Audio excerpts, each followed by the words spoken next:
is what is the purpose of what we're doing. And I think part of it is to spread the word of Rotary and spread what Rotary does. And I was just talking to someone the other day who works a lot with millennials and explaining a little bit about this project, and they thought, who's Rotary? And then I explained that it's this club, 1.2 million members, who they're all about service. They raise funds, they go do great things, and I mean, just does tremendous. They're like, really? And so if we think about millennials and what they're about giving and being part of a purpose. Right. It's just they don't know about Rotary. So, you know, I think that's one of the purposes today. But I want to thank you all for coming on a Saturday morning to have some fun, learn some stuff about speaking. As you can see, there's going to be work involved. This isn't just going to be me talking. This is going to be about developing your talk. Everybody excited? Yes. We got some fun? All right. So I actually had this little logo created for the Rotary Ambassador Speaker Training. It kind of incorporates Rotary as well as kind of says a little bit what it's about. So I thought that was kind of a good way to kick things off. So what's the objective? The objective is to provide some of the Rotarians some world-class speaker training. And that's kind of what my role is here, to facilitate the training, to allow you to put together Rotary-themed talks that you can give at Rotary or other places to spread the word about what Rotary does. Also, provide Rotary some world-class speakers for outreach. And you know, one of the things that Greg and I talked about at the very start was, you know, the ambassadors could go to clubs maybe once a month, and that's where new potential members would come, and they'd get not only to go through the meeting, but also to see a world-class talk on a Rotary-themed topic, and really get a sense for what Rotary is about. Because as a new member coming to Rotary, you may see a talk that's relevant to Rotary, or you may see one about nutrition. You know, you just never know what you're going to see. But imagine if you knew that there was going to, on a certain date every month, going to be a Rotary-themed speaker that was trained, that was clear, that could move people to action in that amount of time and not go long, that, you know, new members could see. I think that's pretty powerful. Sure. One of the visions that I have, and I think I brought Greg around to this vision, is who knows what TED is? Okay. Well, just imagine a platform like TED or TEDx that's Rotary themed and Rotary. So imagine as e-clubs develop, which they're going to develop. I believe there are 300 e-clubs around the world. That's going to grow. And so I think the online presence of Rotary is just going to grow and grow and grow. And just imagine a TED-like platform where all these talks that are given by Rotary trained ambassador speakers get shared, and people are attracted to them because they're so good and they're so moving. Just let yourself envision that, right? So this is kind of the vision. This is you know, I'll take from Greg. Patty says Greg is the big vision casting guy, and this is, I think, a vision that I would like to cast. And so today is the day one of the live training. I don't know how much we're going to get through in 2 hours. I could only have the room for 2 hours. So we're going to go through as much as we can. We may have a follow-up Zoom meeting or something to finish things off if that's okay. But I want to make sure that we have the time for everyone, when you leave this room, ought to be well down the way of deciding on your topic, getting very, very clear on your topic, which we'll workshop today, and then have a start on the various pieces of a talk architecture that I'll be teaching you today. And Greg has seen some of this before. I've actually made it a little bit better since you went through the training, Greg. Why would you want to speak? Communicate. Communicate what? Message. Vision. So communicate a vision, a message. And be informative or persuasive. So to inform, to persuade. Mm-hmm. Persuade, yeah. To sell. To sell. Yeah. Yeah, sell. Create awareness. Move to action. Create awareness. Direct. Move to action. Oh yeah, you're singing my song, Greg. Move to action. You probably saw your presentation. Yeah, you probably watched the video or saw something. Okay, I'll stop talking because I did do that. I've never seen that somewhere. Because success rewards action. Success rewards action. If I had a tagline, that would be it. Success rewards action. Success rewards action. So every talk I ever give, I work that in somehow because I really believe it. So what we're going to be talking about is talks that move people to action. They don't teach, they don't lecture, they don't just entertain. The whole idea is to move someone to action. You want to move them to an action. Okay, so that's what this architecture of this type of talk is about. Well, there's lots of reasons you might talk, you might speak. But building a business, yeah, I mean, speaking can be really important for your business. You can use it to sell. I've actually sold products from the stage. It can be very, very effective if done well. If done poorly, it's totally ineffective. You won't sell a thing. You can connect with people and generate leads for your business. What a great way to let people know about yourself. And you can find people who want to go along a similar journey with you. You can find partners, people who want to go do joint ventures with you or put joint events together. So it really can be great for building your business. Recruiting to a cause, it can be great for recruiting to a cause, and that's what we're here today to, right? To recruit people to a cause. It's very efficient. What would it take for you to set up one-on-one meetings with 100 people? How much time? 100 hours. At least, right? Half of them are not going to show up, and then you're going to reschedule. We're talking hundreds and hundreds and hundreds of hours. But you can get, if done well, you can get on a stage in front of 100 people and do it as if you're having a conversation with them. So it's an extremely efficient way to communicate. It's very rich communication. What I mean by that is it's not an email. It's not a piece of written copy. It's not even audio. And look at the proliferation of audio. Audio books are exploding. I sell way more audio books of my books than I do. I get more mailbox money from my audio books than from my written books or my ebooks. So audio is exploding, video is exploding, and it's the richest form of communication besides one-on-one meeting. Right. If done Very personal. very personal. Much of the other stuff. If done well. Just like email copy. Email copy can be done well. Email copy, you probably received horrible emails. Speaking well, you feel a connection to them. That's like the you're whole part key. of the deal. That's the whole key. Like watching a movie, and you feel part of the action Yeah. going on. Yep. Because it's done right. We're going to talk a lot about that. When you're on a stage, you're an expert. I mean, right? You come from a position of power. So when you want to get on a stage in front of 100 people, you're there for a reason, right? You've been kind of anointed to know something. So you really have an opportunity to influence people just because of that. You tend to know who your audience is, so you can tailor your message, like you were saying. If you know the club that you're going to, you know a little bit about them, you can tailor your message and really connect with them well. And besides all the studies that say we fear public speaking more than death, I think we as a society are really liking to speak. Speaking is growing like crazy, and I think some of it is TED. Honestly, I think the proliferation of TED, over 1 billion views online of TED Talks. Really? Over 1 billion, and that was crossed in 2012. Okay, so I don't think it's over 2 billion, but it's between 1 and 2 billion. That has inspired people. I think also people are getting used to getting out in social media and sharing their stories.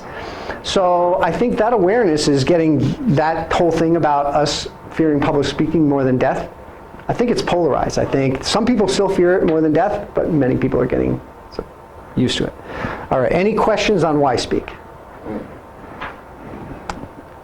Okay, what I want to talk about now, and this is the first part of the workshopping that you're going to do. This is about moving people to action.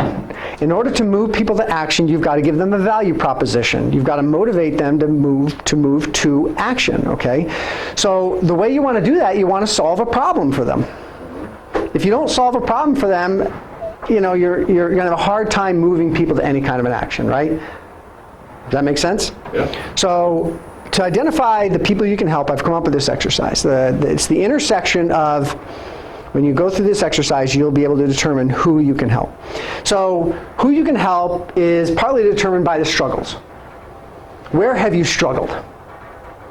Where have you really put in effort, you struggled, you've made mistakes, you've got scars on your back, you've gone through some misery, okay, and you come out the other side of misery with lessons, right? And some great stories, and we'll talk about the importance of stories later. So it's where you struggled. Okay, that's one area that will clue you in as to who you can help. Another is where you spend thousands of hours. Where have you spent a lot of time? Where have you spent thousands of hours? Okay? So struggles, where you spent thousands of hours. Now, if you've struggled and you spend thousands of hours, yet you didn't accomplish anything, you can't help anybody, can you? All you are is the person who struggled and spent lots of time. Does that make sense? Yeah. So the places you're going to look for your talk and who you can help and how you can help them is where you've really struggled, where you've had some misery. And that can be funny too. I mean, there's humor in struggling. Because usually there's a rule in humor. Usually someone must suffer. Okay? We'll talk about more about that later. So struggle, where you spend time, and what you've accomplished. Does that all kind of make sense? Yes. So we're going to workshop around this. So now let's layer on top of that this specific talk that you're going to be building. This is also going to be on a Rotary themed topic. And these are some ones that I pulled out from all that I know about Rotary. There might be some other ones between the cracks, but I think this is kind of it, right? These are the themes: caring for the environment, clean water, caring for the environment, making the community better, wherever that community may be, either here or elsewhere in the world. Leadership. There's a lot about leadership development. There's a progression of how people lead in Rotary. Improving the lives of youth and educating others. Is this enough encompassing that it's... So here's the thing, here's the first part of this workshop exercise. Where have you struggled, spent time and accomplished something that, in one of these areas, that cares for the environment, that makes the community better, that demonstrates or cultivates leadership, improves lives of youth, or educate others? So that's really the first part of this exercise. So I want to take about 5 minutes and just think about that. This will help you formulate your topic. So was there a project, something you've done in your life, an experience that you've had in your life? Because we're going to take this and we're going to turn it into your talk. So it could be a Rotary project, it could be some other lessons that you had in life where you struggled, you spent lots of time, you've accomplished something that have done something for the environment, done something to make the community better, done something that cultivates leadership, done something to improve the lives of youth or educates others. Is this kind of making sense now? Sure. All right, so the first part of this says, what is the project you have done that impacted you and others most, which involve one of those things? So on the line below that, just write down that. And it doesn't have to be something inside of rodeo. It doesn't have to be something inside of rodeo. This is going to be an example of demonstrating the themes of Rotary. And then when you're done with that one, let's move right along to just list a couple of ways that you struggled in that project, a couple of ways that you spent lots of time in that project, and then on the back is the last one, what this project did for you and for others. Let's take about 5 minutes and do this exercise. Anybody need another minute? All right, so now we're going to do what I like to call a success seat. This is where I would love somebody to share kind of what you wrote down, what is that thing, and what are some of the struggles, where you spent time. So who wants to share?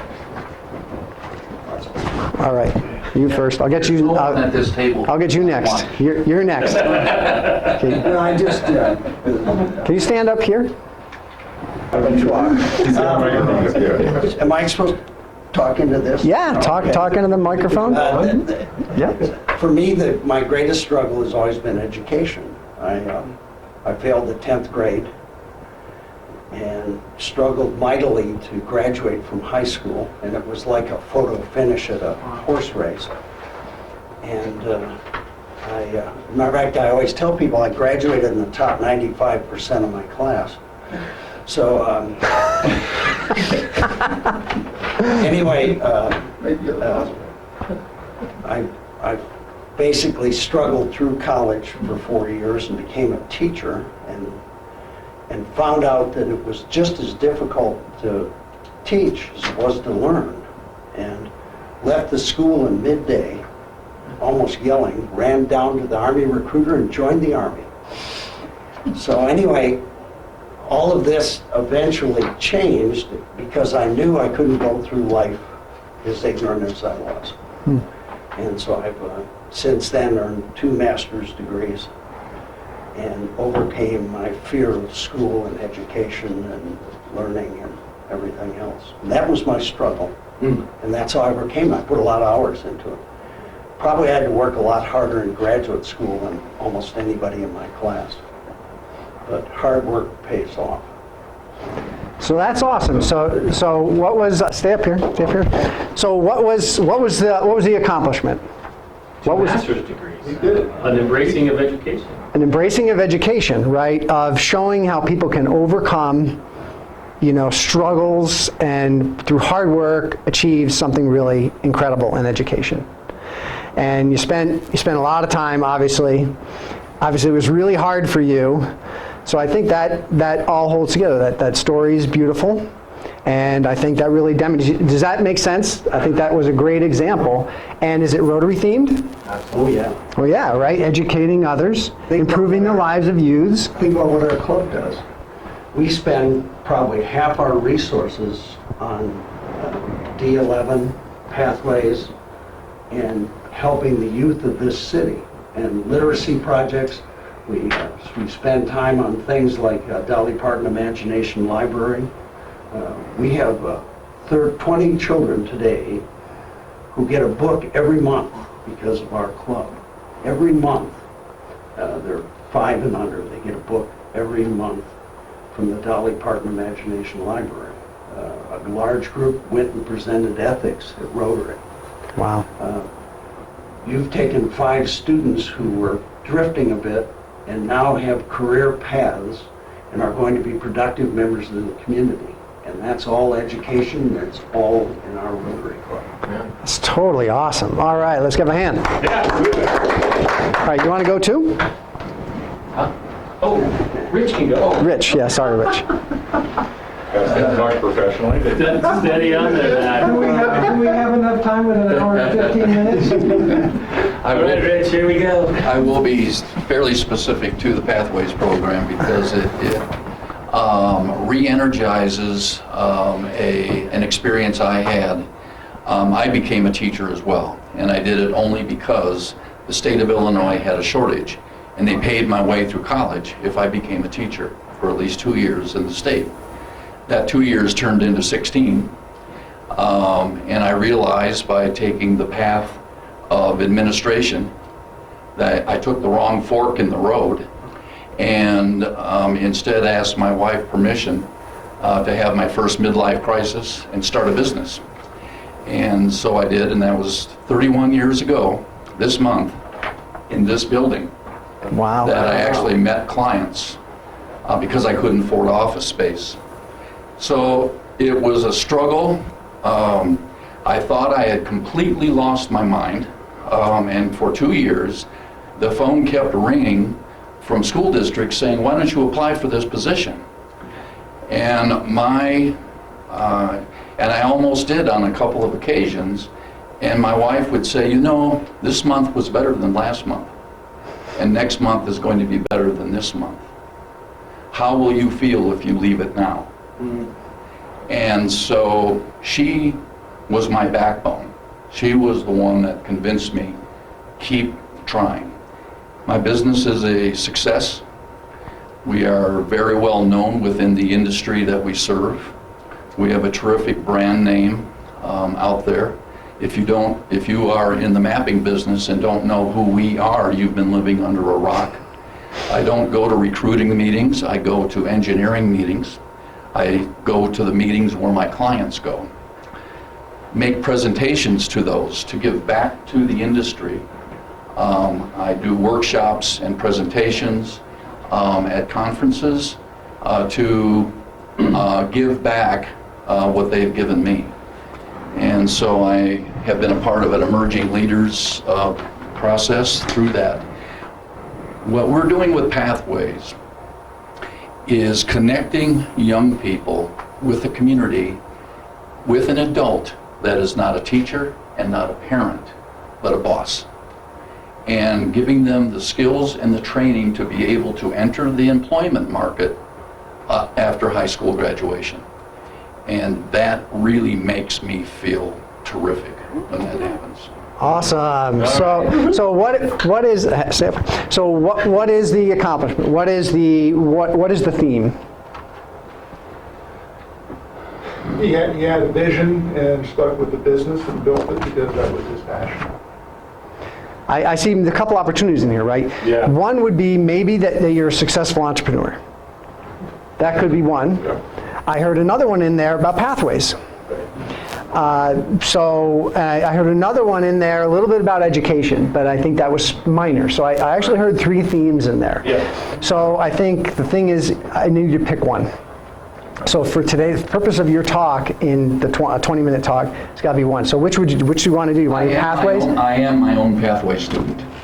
Okay. That's one of the things I saw and heard in there is he followed he found a pathway and he followed it with his wife's help and others, but he had the encouragement and he did it, and he's now taking that same thing and transmitting it to others. Yeah, it sounds like Fantastic. his wife was the adult that linked up with the kid that was going to be successful in business. I'm Yeah. the kid rich, but no. Yeah. So growing local economies is one of our 6 main causes. So that clearly an entrepreneur talk you could give. Yep. The pathways talk is all over the education, and helping kids and that kind of piece. It So covers both sides. Yep. you could go either way, man.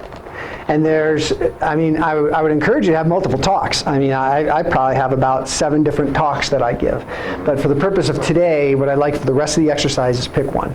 If your main thing is getting up in front of either Rotarians or non-Rotarians and talking about pathways and what that does and how important that is and what problem it solves, and sharing your whole experience with that, with the backstory, right? You're going to have this whole backstory. The backstory, and I think it goes back to an earlier point, and I make this point with, there are only 4 of us in my business, but I make the point with them is before you make a presentation, understand who your audience is. Who are you speaking to? Right. Because you can have a terrific presentation to the wrong audience. Absolutely. I'll poison the well just a little bit, brother, because as we move from just Colorado Springs out into our rural communities across the district, because you guys are going to get to go out to District 5470 at some point. You're going to give these talks. I think that pathways talk in the rural communities where kids can link up with the local businesses and not have to go to school but they can stay, and work. That's going to be an incredibly powerful talk. It's powerful here in Colorado Springs. I think it's going to be more powerful down in the rural I areas. think you're right. I think these smaller communities, Yeah. the rural communities, this is. If I could balance it any way, I would say, man, that's an incredible gift that our club could be given as a model to the district. I think Pathways is just a great story. Yeah. I really do, and it's a story that has that human element of real people who are somewhat drifting in high school and are given direction and given adult guidance and given the examples of what they can do in great success. That's an incredible human story. With Maybe it's community engagement, educational. brother. It's all about the Well, right, community engagement. and the employer, the advantage for the employer is it's really nice to be able to go into one of those last meetings with an employer and say, you have built yourself a terrific employee. Yeah, right. They don't want to let them go once they graduate from high school. Wow. That's what's remarkable at Rotary, by the way, because Jack and I screwed around with Pathways for about 2 years, and we really talked to a lot of people. Yeah. End of story. Then, then Rich comes in and Jack says to me, wow, you won't believe this guy. I mean, it's like they educated him to do what we were just screwing up. And so he came in, and within a year, it was a functioning, working program. And he didn't have a lot to build on. That's another, if I could just add to that's another beautiful thing about Rotary. One thing Rotary says is when you join the club, you figure out how you can best add value to the community and the world, right? So, that apparently wasn't the right fit, right? Your pathway. But yeah, so as a new member coming in, oh my God, find my own genius, right? Rotary pathway. That's what an incredible story. We have a lot of those. There's lots Yeah. of Rotary pathways. This is one we're doing, but what Don just said was we have people that have passions in this and this and this. Let us tell you about a little passion that I have Well, because of my experience. Wow, The killer. vital importance of Rotary connected with District 11 and Pikes Peak Community College, the absolute value of that is I don't want to be sitting in an administration building. I don't want to be sitting in a school building. I want to be visiting students at their place of employment. Yeah, your office is the high school. I represent the community perspective to educators who fully admit they're not good at this. Yeah. They're not good at community outreach, and they admit that. Wow. Power talk. All right, we got a lot to cover, but I want to thank Rich. Thanks, Rich. Yeah, I really want to say about Rich, he has put the words into actions. And I have noticed in the last 18 months that whatever we were talking about, he's putting into practice. Success rewards action. Right. So is anybody struggling with their topic? The point of this exercise was to help you kind of hone in and get on one topic. If you have more than one topic in a 20-minute talk, you're not going to get your point across. People are going to get confused. They're going to be, what is this person talking about? They're going to leave confused. So really, it's that one. Everybody have one? And I actually have a speech degree, bachelor's and master's. And I was an English teacher. And I got into vocational education. But what I told my students is think of it as a coat hanger. No one can remember more than 3 points when you're speaking to them for 5 or 10 minutes. They won't remember 13 or 23. They will only remember 3. Make sure that it's the right 3. Simple messages. Your question or point? All right, so now you have your topic. Okay, now you know the meat of your topic. You got I look at it as the fodder. You got the fodder for your topic. So I want to talk a little bit about what our talk must do. What does our talk, what's the purpose of our talk? We already talked a little bit about this.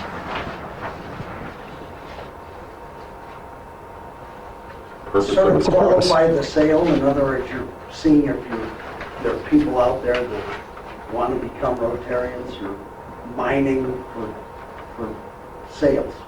Okay, so what has to happen in order for that to happen, though? Yeah. What has to happen in order for that to happen? Educate others. Okay, some education, some informing. What else? I go back to move to action. Move to action. Anything else? A lot of people just ignore it and go home. Well, inspire, there's... Yeah. All right, so this is basically what your talk must do. You must get people to know, like, and trust you. At least know and like.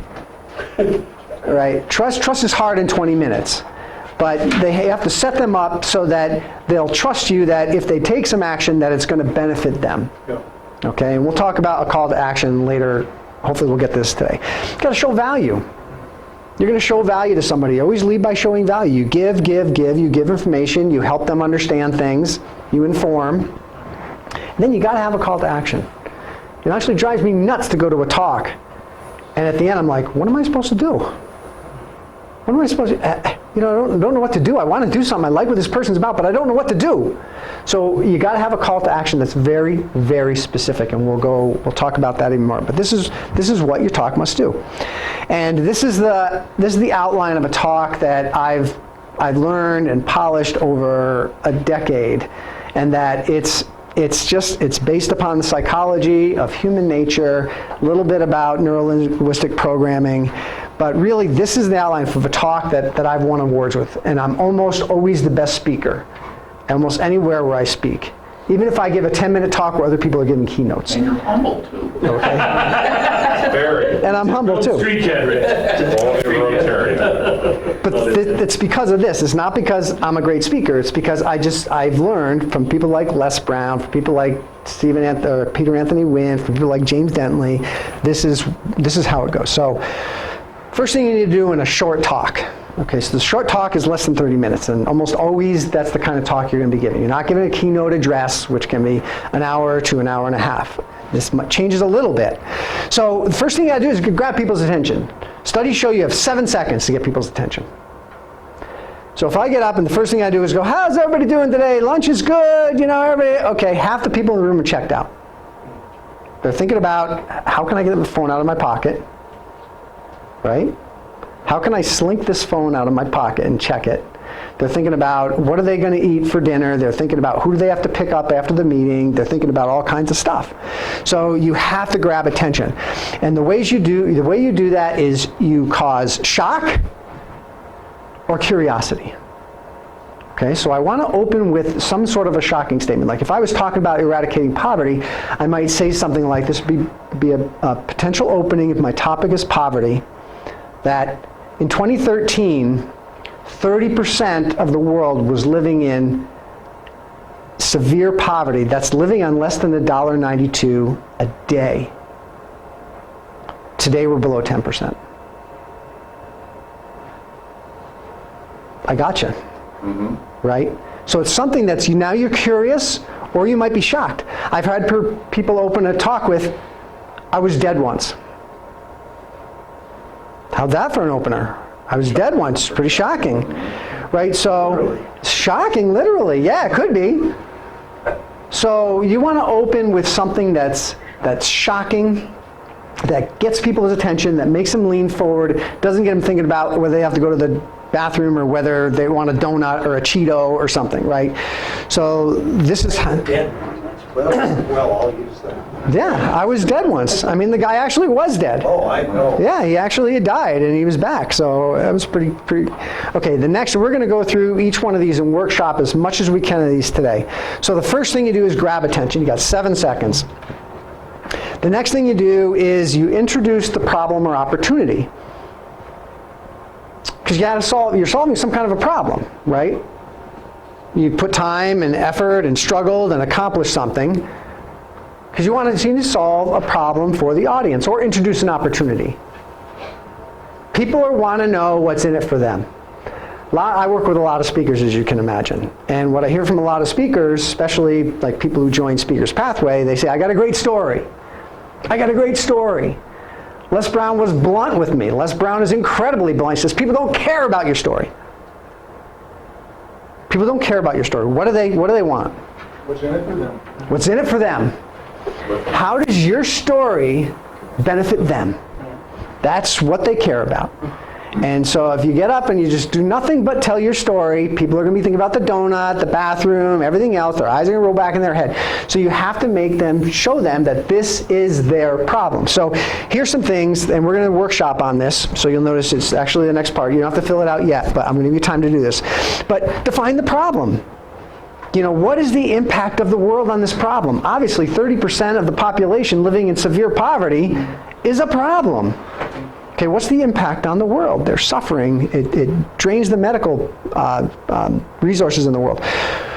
Why is this an important problem now? Has something changed to make this problem more relevant now than it was in the past? Okay, could be important to know. Why, we want to make this urgent, right? This is about now. Why is this problem important now? Why should they listen to you? Why should they listen to you? Not a bio, but why are you up on the stage? Why should they listen to you? You're going to tell them a lot about your story, but why should they listen to you? They need to know this pretty quickly. Make them feel that this problem is theirs and this talk is for them. Okay, and we're not going to dive deep into the speaking techniques today. We'll talk about that in the next live training. But there's kind of a rule in human nature that small agreements lead to big agreements. So if I could say, so who's ever been hungry? Yes? You're beginning to connect with me. It's part of that know, like, and trust. If I ask you questions that you have to answer yes to, or that the most likely response is yes, you're going to begin to be pulled into my talk. Okay, so show them that the problem is theirs. Like, who's ever been frustrated? Yes. Okay. Bring them into the journey with the yes questions. Future pace them toward what it will be like when the problem is solved. Okay, imagine what it would be like to eradicate world poverty. Imagine what it would be like if no youngster in the community doesn't have a path forward. That's called future pacing. Imagine what this would be like. What would it feel like? How would it feel if this? Okay, does that make sense? And then, if at all possible, put this in a story. Why do we use stories? Because they connect emotionally. They connect emotionally. Our brains are hardwired to listen to stories. It wasn't until around 1500 that the printing press was invented. And the Bible was printed. So how was the Bible passed along for 1500 years? Verbally, stories. Stories, parables, it's all stories. We through all that process, our brains are hardwired to stories. That's why we love movies. Okay, we'll talk a little bit more about that. But using a story to demonstrate the problem. Does that make sense? Is all this kind of making sense? Is this useful? Yes question. That was a yes question. See? It's useful, yes it is. Yeah, right? All right. Then you make a promise. Okay, you've explained the problem. Now, what's your promise? My promise to you by the end of this talk, you will understand a program that we put in place in our chapter that makes sure that no young person in the community is left out and doesn't have a path forward. By the end of my talk, you will understand this. Whatever it is. Brief, not a big long spiel, but let them know what to expect. That make sense? And part of that is now they're going to be listening for it. If you don't explicitly make a promise and you're just droning on, people are going to start losing people. But if you make a promise, that's called actually in psychology, that's called an open loop. I've created an open loop where now you're looking for something. Okay, so now you're going to be looking for, did he do the promise? Did he do the promise? Did I? Now they have to listen to find out. Now they've listened to whether they have the promise, okay? So there's a lot, there's a lot to this. I'm just trying to give you the surface, but, okay. So now you've got their attention, you explained the problem, you made a promise. Now the next thing you're going to do is you're going to tell a story. And the purpose of this story is to convey the solution. Convey the solution, change a belief. This is the heart. This is the heart of your talk right here. You're going to tell a story. And I like to use the term, I don't know if I coined it, but I like to use, if you're telling us, okay, whenever there's humor, I said, what's one of the rules about humor? Someone has to suffer. Someone has to suffer. Who's the best person to suffer? You. You, right? Self, yeah. Why is that? You don't offend it. You don't offend anybody, right? And they can laugh at you. And you're Why is it important that they laugh at you? You're vulnerable. They're one of them. They've all had something. Okay, think about the context. The attention's off of them, it's on you, and they can identify with They can identify with me. So picture this. I'm on a stage in 100 people. I'm an expert. I'm up on stage. And if I get up on stage and say, I'm great because of this, I'm great because of that, I'm great because of that, what happens? Yeah, the eyeballs start rolling back, right? It starts getting hot. You start thinking about taking off your, right? Then you're really like, oh, maybe I do have to go to the bathroom, or maybe that TV, Friends is on. I better go home and watch it. So yeah, I like the term exceptional underdog story. If you're going to tell a story, a personal story, you start off as an underdog. I was dumb. I really struggled. When I was going through this, I made mistake after mistake after mistake after mistake. And, I was so low that something. how low were you? How low were you? But then something happened. Something changed for me. I met so-and-so, or I joined Rotary, or I met my wife. And then things started to change, and I learned and I learned and I learned, and now I know something, and that's why I'm here sharing it with you. So that's the arc of what I call an exceptional underdog story. And it really, sometimes you can tell a funny story about your spouse. Sometimes you can tell a funny story about a stranger who's you'll never see again, who did something bad to you. But the best person to tell a funny story about is yourself, because people will connect with you. They're like, you're up on the stage, but yeah, okay, you're way worse than me. You made a lot more mistakes than me, right? So I think that's the reason. Your story needs to demonstrate your point. So if your point is about finding pathways for the youth, your story has to lead to that point.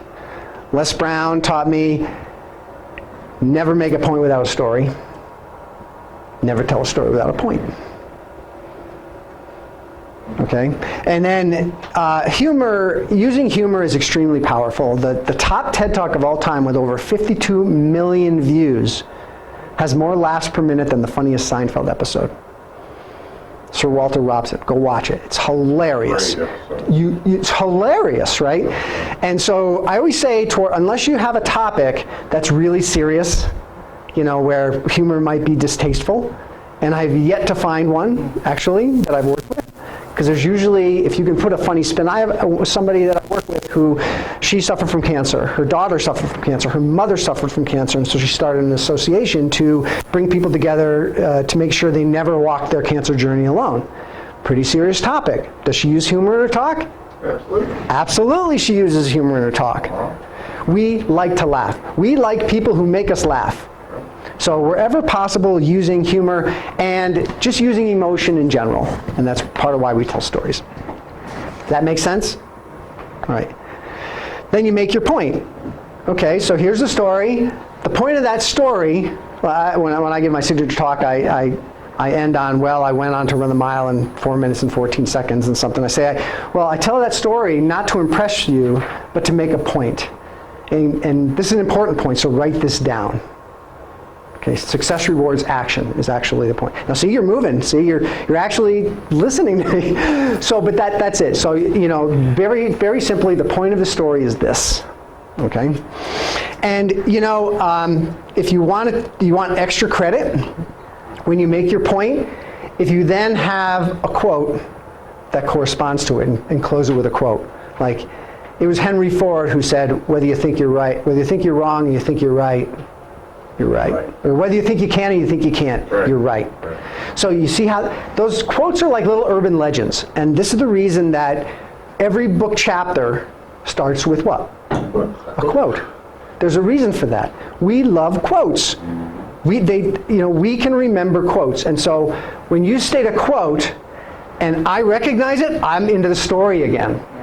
It's an engagement, right, by recognizing a quote. So I love, tell the story, make a point, tie the knot, tie the bow around it with a quote. Even if you don't recognize the quote, you say, you say to yourself, did he really say that? so then you're right back into the engagement, right? Let me listen some more, because I'm going to go check that one out, And there's another whole thing that is useful with quotes is if I do this. This is true 24 hours a day, 7 days a week, 365 days a year. You people will complete the sentence. If I say, it was Henry Ford who said, whether you believe you can or believe you can't, you're part of my talk now. Yeah. You're part of the talk. So we'll talk a lot more about that at the next training. So you make your point, and then finally, call to action. What do you want me to do? What do you want people to do? And hopefully, if we have time today, we'll craft one specifically for Rotary. Is this good? Yes. All right. Where will you get a copy of this PowerPoint?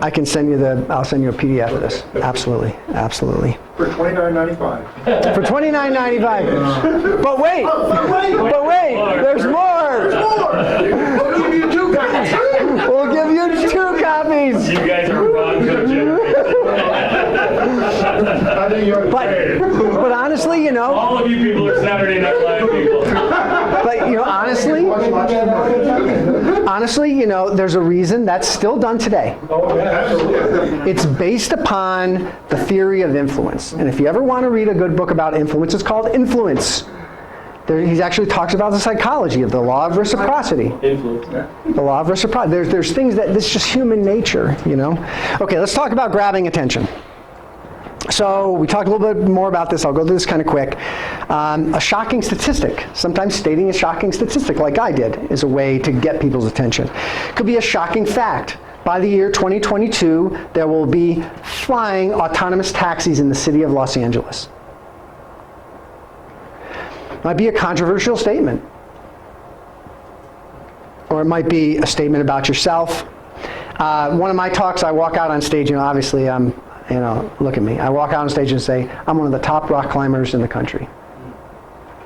Versus the 10-year-old who just did El Capitan. Versus the 10-year-old. Actually, a good friend of mine is a father. I was like so proud of little Saleh. Shocking statement about yourself. So this just give you some ideas. Or a bold statement, just a bold statement. A little controversial is good. I would stay away from politics. You know, stay away from all that stuff. Stay away from religion, stay away from politics. But, you know, a little bit of controversy to get people thinking is good. Okay, so this is actually the next part where this exercise leads you through identifying your opening. So, and here's the challenge. Just write your opening words that grab the audience's attention. So for your topic, think of, I'll put those back up here. You know, a shocking statistic, a shocking fact, a controversial statement, a statement about yourself, a bold statement, something that gets people's attention. Let's take 5 minutes and let's take 3 minutes and do that. All right, looks like everybody's done. We got a lot to go over, so let's talk about it. So now we're going to do a success seat. Who wants to offer to do the success seat and to share their opening? You? All right. Up here, part of being a speaker, holding the microphone. Stand here. Step over the wire and stand right up here. Just watch your wire and step. In front of the camera. Jump. Yeah. Oh, please. 4 years ago, I was speaking in a medical convention in Denver. And my topic was that God has sent us only for one purpose in this world, and that is to help others. After my talk was over, a young lady who was about in middle 30s came to me that I am so much impressed, but I am involved in a volunteer work in Africa, and your talk really fits in, and can you help me? And this young lady was working with the Maasai people who have been displaced from their lands, and they have no waters, no places to live, and this young lady by herself was trying to help those people. I thought about it. I said, look, I am already involved into so many things, I really don't have a time how I'm going to help her. But she said, please, looks like you can help me. And that organization she was representing is called the MCV, My Chosen Vessel. I talked to my wife, and we started thinking about it, and coincidentally we were traveling to South Africa, and she said, why don't you drop by in Kenya? So while we were coming to South Africa, I called her in New York that day, okay, I'll be in Kenya tomorrow. And she said, okay, I'm flying in. And she flew in from New York just within a 24-hour notice to meet me in Kenya, and she took me to the Maasai tribes. And I was really shocked to see the living conditions. Their wages are less than $1 a day. They have nothing to live. Their women have to go and travel to get the water about 12 to 14 hours a day. But to cut a long story short, I got involved, and in 4 years, that organizations, they used to have about $10,000 a year. Now they have about $100,000, and United Nations and a couple of organizations have been involved, and I can just stop it here, Yeah. and then we can go. Perfect. Hang on to that. Hang on to that for a second. Okay. So this is a really good story. 7 seconds. You got 7 seconds. So I heard a couple of things in there. How many Maasai are there? There are 360,000 Maasai. Today, there are 360,000 Maasai people in Africa who subsist on less than $1 a day. That's a shocker. So just put that one first. Or I was just thinking about this, have you ever been asked a question from the audience that changed my life?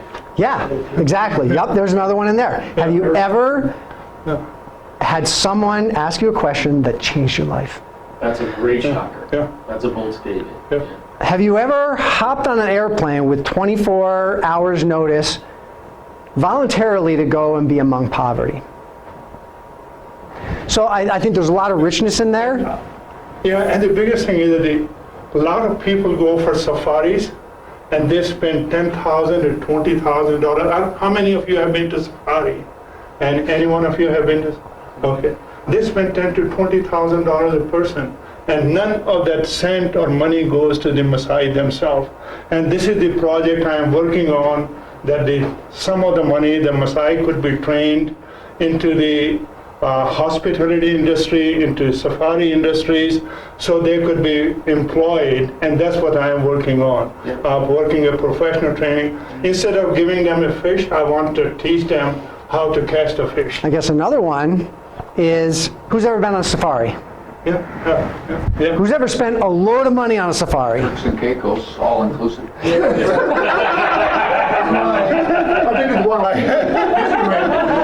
None of that money goes to the people who live there. 360,000 Maasai Who live tribes there. who live in poverty. That's that Boom. shocker. That's that first 7 Boom. seconds, man. You just gotta punch them right in the face. To get Is that useful?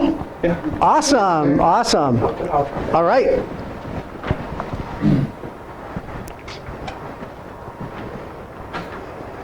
I think I know what you're thinking. What are you going to say? Am I going to listen? And of what value to me is it? Great. So what were you, hang on to that. So, right, you're curious? Yeah, he definitely created curiosity. So what created that curiosity? He was standing with his back to us. Boom! He's going to be let's say one of 10 speakers. Is he going to stand out? Are people going to step forward and pay attention? Governors that have come through, and this is what I'm building on. You can probably figure it out. That's okay. Of course. So 9 out of 10 speakers are going to come out and say, how's everybody doing? Do you really need to be the 9th speaker coming out and say, how's everybody doing? Right, but I love that, how you open up with, what is going on here? Now I'm curious, right? I'm leaning forward big time. I like the silence at the beginning. Yeah. In other words, you said nothing. I thought it was going to be a risky business routine. I was thinking Elvis. I'm thinking Elvis, right? Actually, it came to me, the guy's probably sold more reverse mortgages than anyone else is Tom Selleck. And he starts the commercial off like this, looking out the window and saying, I think I know what you're thinking. I saw a success seed on your head. Is it, oh God, I don't want to listen to this guy? Or is he something different because he's doing something different? Yeah, Or, nice. That's good. and then that will lead into the theme. Yeah. And there's an opportunity there that when you're asking those questions, so who was thinking, who is this guy? Right, I have that. Yeah. Who was thinking, is he going to bore me? Yeah. Throw maybe. It's written right. Yeah, beautiful. Because they'll know who I am. I mean, they know Yeah. because I've been introduced, Sure. right, as the governor. And so the governor comes in and gives a talk, right? But all of them come in and they get out their little nuts and bolts and their little signs and everything. And, so my catch is going to be, I'm just going to turn around and be silent for a couple seconds. And they're all expecting you to say, how's everybody doing? Yeah. So when you do that, they'll be like, oh, who is this guy? I actually wrote, I think I know what you're thinking. Some are wondering, what am I going to say? Some are thinking, oh no, here we go again. Yeah. Or maybe some, I hope, will say, I think I might like to listen to what he has to say. Only tweak I would add there is turn those into questions. Right. Yeah. Yeah, no. Because then people are like, I'm part of it now. They're walking toward you, right? As you're standing up, they're walking. What I was thinking is, I bet you're wondering what I'm going to say, right? Well, And some will go, yeah. Yeah, it's perfect. Future facing. Now, here's another thing. I want to get in this next time, but so again, it's a human nature thing. Who's ever heard of mirror neurons? There's things that we have that make us want to reflect what we see.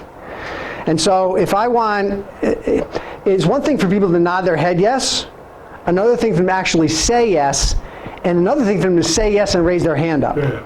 Right? Most people are going to raise their which hand? Right. Right hand. So if I'm on the stage and I want to encourage people to live with their right hand, what hand do I lift? Left hand. They mirror everything you do. Yeah. Right? So as I lift and you'll notice I might have done that before. Yeah. So Do this, they do this, and so you hold the microphone if you have one, or the clicker, in this hand. And your microphone in the right hand, if you got a clicker, that's a left hand. So that's just a The little, other thing, if everyone raise hand what I'm going to talk about, okay, I don't need to talk about it anymore. yeah, that's right, that's right. Again, injecting humor. Let's have a great hand. In my case, this is what the governor wants us to be doing over the next year of opportunities, right? Rotary. So it's a little broader than a singular thing like go do international projects. Yeah, we're calling them to action. Yeah. That's the purpose of it, call to action. Building on the past by planning for the future. That's mine. Awesome. That's your stick. All right. 2020. Does everybody have at least an idea of what their opening 7-second thing is going to be? All right. Is this useful? Yeah. All right. All right. So now we're going to workshop around the second part, which is to introduce the problem or opportunity.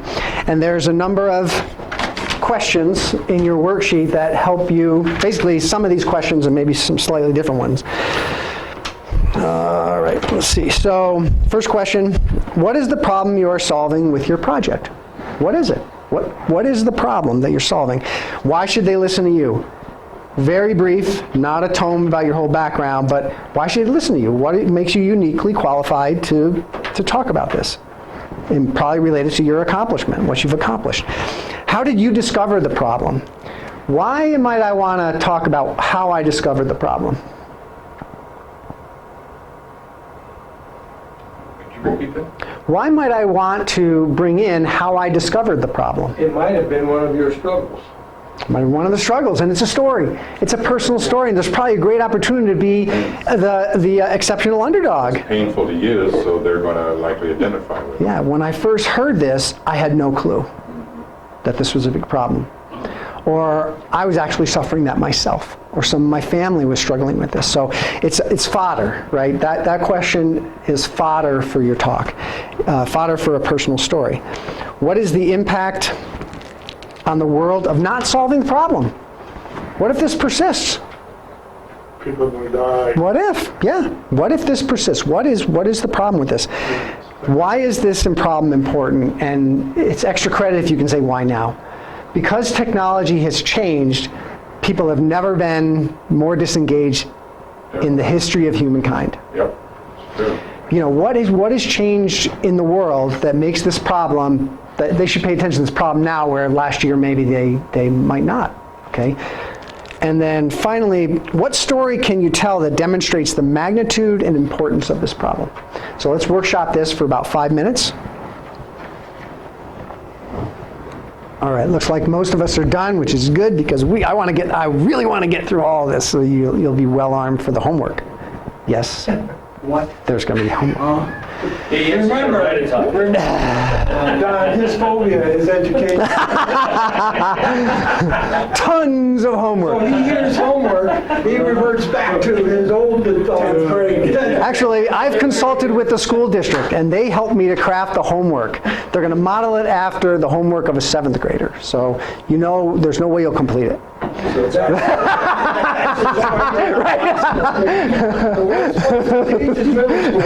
Yeah. Actually, it's the best. Okay, so who wants to share? Somebody who hasn't shared already. Who wants to share? This is where we're doing the introduction of the... So this is, you're basically just tell us go through what you wrote in this part about introducing the problem. So, what is the problem you're solving with the project? Why should people listen to you? You want to do it? Yeah, sure. Come on up.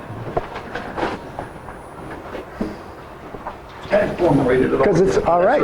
That's okay. Wing it. Wing it. I'm going to kind of just start, well... Did you write it down or? Yeah, I know where I'm going with it, I think.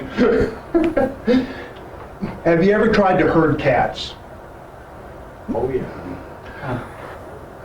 You know that there's over 200,000 people in the state of Colorado with special needs that are actually gifted athletes that don't have an opportunity to perform.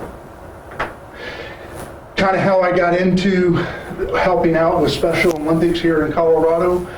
When my son was 10 years old, he was hit in the head with a baseball and wound up being in a coma for 2.5 months. Before this incident, he was a very gifted athlete.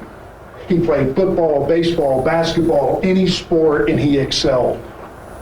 In that moment, life changed. And I had to come to a question. Was Austin, my son, still an athlete? Or not? Yes. He might not get recognized for the athletic performance that he used to, but today he can still perform and be recognized through the Special Olympics. Awesome, absolutely awesome. So what's the hang on to that. So what was the problem? What's the problem he's solving? Will his son be recognized as an athlete? Is there an opportunity? That's the personal story. Yeah, but That's the personal story, but what's the... Can all children with Special needs. special needs be athletes. be recognized? And in this case, as an athlete, but it could also be In other ways. in other ways. And I love how you opened with that shocking statistic. And just a little feedback. I think I didn't feel the herding casting landed all that well. Right. So it's just I didn't feel it land all that well. I would just skip that and go right to the over 300,000. I forget the number, but Honestly, I don't know what that number is, so. that's okay. That's why we have Google. That's why we have. That's why we have Google. But I love how you opened with that. You went on to tell your personal story. And what's the I think in the homework as you're doing this, what's the implication of that problem? What if we don't solve this problem? What will the world be like if we don't? Why is this problem more relevant now than maybe it has ever been in the past? And what was the impact on you? I'd like to hear this one. What was the impact on you and others by what you've accomplished on this project? Can you say that? Yeah, that ties into the whole story, which I haven't. But the impact is touching people and watching them be able to perform and be recognized as athletes. And we have all been at some point been able to feel that sense of accomplishment, the pride that we take in our community, in ourselves, in our family for having stepped through some difficult times to make those accomplishments. So a couple of things that maybe take that from A to A plus is through this program we've helped over 200,000 athletes be recognized who otherwise would have had no place to perform. And I think what did this mean to you? I think you kind of used a general term. I got to see my son stand on a podium. Yeah. I'm going to cry just like saying it. Right, so I think, what has this done for you? Well, this had a very meaningful thing for you, and I would just share that, just share that. Okay. All right, awesome. Awesome. Thank you. All right. So let's keep going. Everybody kind of feel they have the fodder that they need to craft the story that explains the problem. Most importantly, understand the process we're going through. The answers that you're putting in your worksheet are like the fuel that you're going to use to craft the story and craft your talk. That's basically it. All right. So really briefly, we already talked about this a little bit, but what is a story and why we tell them? Stories are critical to speaking. Have you ever seen a speaker get up and not like tell a single story, but just tell you a bunch of stuff? It's boring as heck. It really is. Because facts tell, stories sell. Our brains are wired to stories. So I wanted to just introduce to you to what they call the hero's journey, which is the most popular story archetype that you're going to see. It's in most movies, most books of fiction. When people tell stories, this is kind of, in general, the way they're told.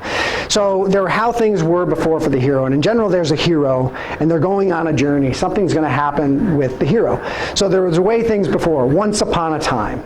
Stories start that way. Once upon a time. How were things before? Then something changes.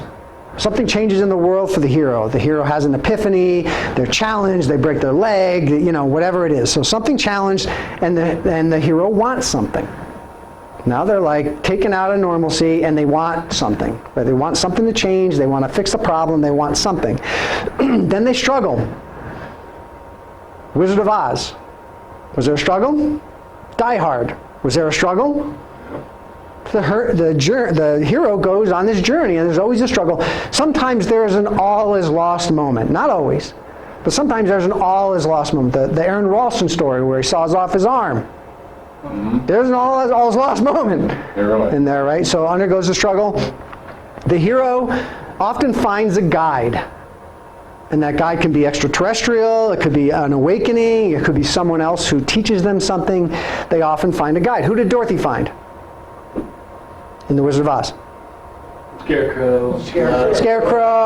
The wizard, right? She found actually quite a number of guides, and they learned some lessons. And then the hero makes a plan. Here's where I'm going to go. We're going to go to the castle, and we're going to steal the ruby slippers, right? Or here's what I'm going to do. I'm going to trick, who's the guy? Hans Gerber, whatever, the guy in Die Hard. Oh, yeah. I'm going to trick, right? Comes up with a plan. And then they take action, because success rewards action. And then they achieve success or avoid failure. So this is kind of the arc, the hero's journey arc. Almost every story has this. So what happens if I get to the struggle and I go no further? What's that? You're left. You're down. It's a foreign film, right? It's right? I mean, have you ever gone to like watch a foreign film?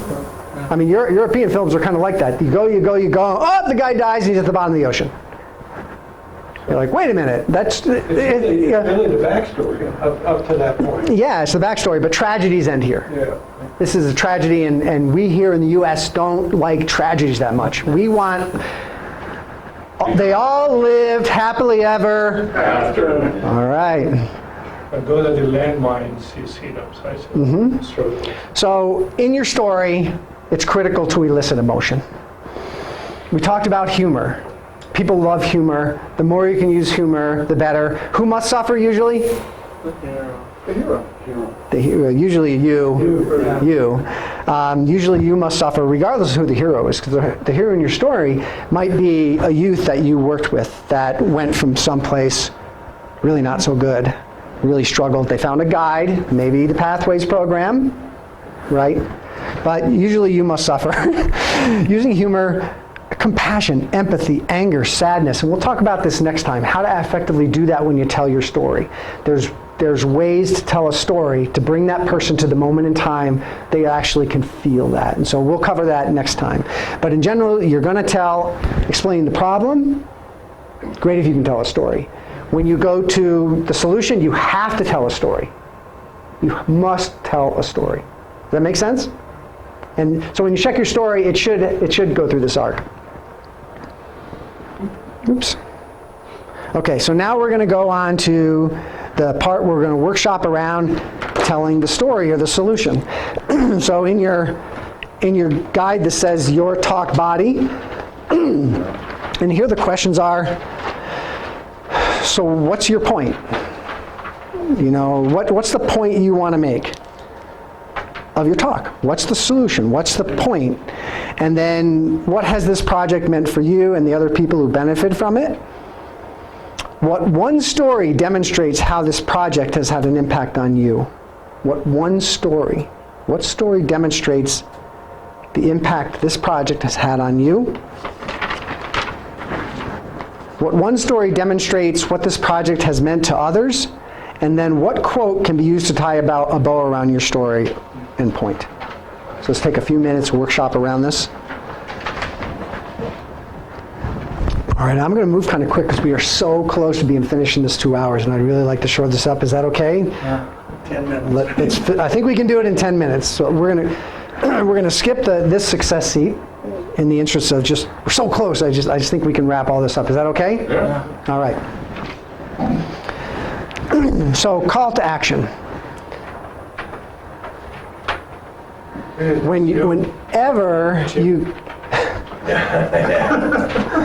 Whenever you give a talk. Been a horse, it would have been better. A horse's ass would have been a lot better up there.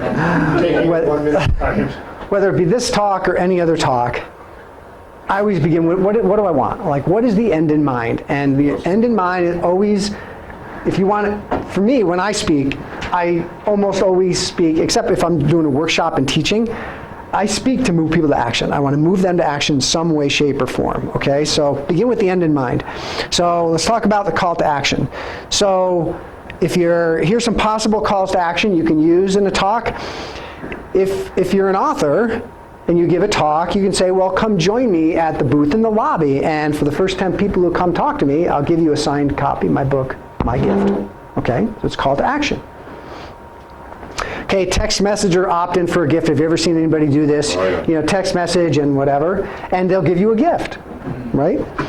Fill out the information card that's on your chair, and you'll get a gift worth something. Buy my product, and this will benefit you. Register for something special, maybe for the Rotary. Yeah, if you really like what I did today, you could really help me out by offering me a testimonial. I'll be out in the lobby after my talk. There's many different calls to action that you can make. Come join my cause. I have a 5K that we're doing on Saturday. I'd love it if you could come join my cause. Or tell a friend. Spread the word. So calls to action can be many different things, okay? But there's a few characteristics of a good call to action. And here they are. Singular. Don't make multiple calls to action. Otherwise, you get the wall of yogurt effect. Have you ever been in the supermarket and you look at the wall of yogurt? And you're like, I walk out without yogurt because I have no frickin' idea one of the 1,000 kinds of yogurts that I should buy. So if you give people multiple things that they can do, what are they going to do? Nothing. So when you're speaking, I highly encourage this. And there are some, I hate to call them tricks, but there's some techniques you can use in a longer talk where you can make multiple calls to actions. But really, for the purpose of this, one call to action, singular. Needs to be reciprocal. What does reciprocal mean? The Costco's have only one kind of yogurt. One kind of yogurt. So people go, I want yogurt, right? They walk out with their doggone yogurt, right? So they avoid it by giving one call to action. What is it should be reciprocal. Works both ways. Works both ways. You and me. Benefits you and me. Right? What if I said, come join me and meet me out of my booth? But if I say, meet me out of my booth, and the first 10 people, I'll give a signed copy of my book to you, My Gift.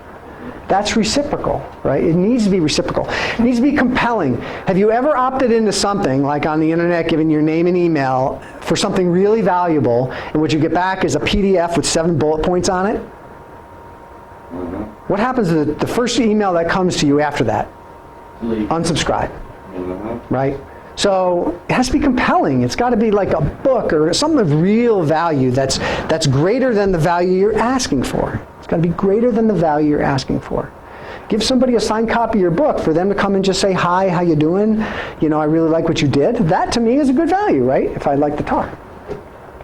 Concise. Very short. It can't go on and on and on and on and on. What happens if I go on and on and on? You become me. I lose people. People get bored. Right there, man. So We're all on your team now. here's a paradigm that I use. So when I speak, I want people to get to know, like, and trust me. What I'm trying not to do is distract, confuse, or bore. This is like my framework for all that I teach in how to deliver talks. So yeah, if I go on and on and I bore people, they're out of there. They're mentally checked out. And it must be crystal clear. It has to be, I'm going to be out in the lobby right after this talk or the intermission at 10 o'clock. I'll be at my booth, which is on the right. Stop by my table. People need to know what to do. If you leave it vague, what do? Come meet me today, I'll be around the whole weekend. Nothing. Yeah. Even that, people, it seems like that would be good because it gives people flexibility. No. It's all context, though. I mean, you know, depending on what your purpose was to begin with, you may not be selling anything that they could, you know, you don't have a book to give away, but so you're looking for them for some reason to come out and talk to you. And talk to you. So- As a district governor, what is your call to action? What is it when at the end of your talk? Oh, I know, yeah, I know what I'm gonna say. I think I'm gonna say, look, I'm gonna be, after the meeting, which is a regular meeting, I'll be out there to talk, and the last 10 people that come to talk to me are gonna get signed up for a district position. It's good. It's specific, right? It's kind of counter-reciprocal. It's kind of reciprocal because it makes, yeah. Not be one of those Yeah. 10. But do you see, let's check it. Let's check that, right? Is it singular? One thing. We're asking one thing, right? Is it reciprocal? Yeah, in a humorous way, which is bonus, bonus, bonus, ding, ding, ding, ding, ding, money, right? Is it compelling? Absolutely. Yeah, right? Is it concise? Is it crystal clear? Absolutely. Perfect call to action. Nothing more, nothing less. Okay? Right, Chief? So I'll let you, I think this is a pretty simple exercise. I'll let you do this offline. But I think what you want for the purpose of this is to, if you're going to a non-Rotary event, you want people to come talk to you. I would imagine that would be the call to action. And I will share with you all the projects we have that something of value.